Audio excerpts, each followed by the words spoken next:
नहीं हुआ। मैं तुम्हें इतना दुखी नहीं देख पा रहा था। तब मुझे किसी ने पास की पहाड़ी पर रहने वाली एक औरत के बारे में बताया। वो काले जादू से सबकी इच्छाएं पूरी करती थी। तो मैं उसके पास चला गया। उसने मुझसे कहा कि हमें बच्चा मिल जाएगा परीक्षक पर। मुझे हर अमावस की रात उसके पास जाकर अपनी खून की 2 बूंदें उस आग की आहुति पर चढ़ानी थी। उसके बाद हमें आरव मिल गया और सब कुछ इतना अच्छा चल रहा था। आरव भी अब बड़ा हो गया था। तो मैंने 2 महीने पहले वहां जाना छोड़ दिया। ये सब सुनकर सुरभि शॉक थी, लेकिन इससे पहले कि वह सूरज को कुछ बोल पाती, उन्हें बाहर से आरव की जोर जोर से हंसने की आवाज आई।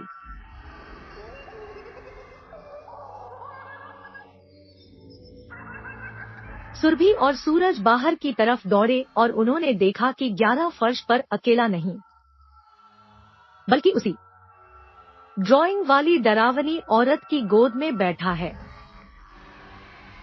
उस औरत की लाल आंखें, बिखरे काले बाल और नुकीले दांत देखकर ऐसा लग रहा था कि वो औरत कोई डायन हो। सुरभि जैसे ही आरव को उस औरत से लेने आगे बढ़ी, उस औरत के हाथ अचानक लंबे हो गए और उसने उन हाथों से सुरभि को जकड़ लिया। सूरज देखकर सहम उठा और उस औरत से गिड़गिड़ाकर माफी मांगने लगा, पर उस तायन ने कोई जवाब नहीं दिया। तभी चीखती रही, चिल्लाते रही, मेरा बच्चा है राव, मुझे दे दो। सूरज का भी रोना छूट गया, लेकिन वो डायन टस से मस नहीं हुई। भाई छोटा सा आरव ये सब देखकर हंसे जा रहा था।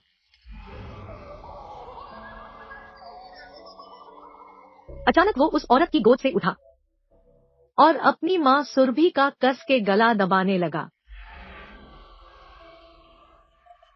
ये देख सूरज जैसे ही आरव को हटाने की कोशिश में आगे बढ़ा, उसे एक जोर का धक्का लगा, जिससे उसका शरीर कमरे की दीवार पर जा लगा और वह जोर से गिर पड़ा।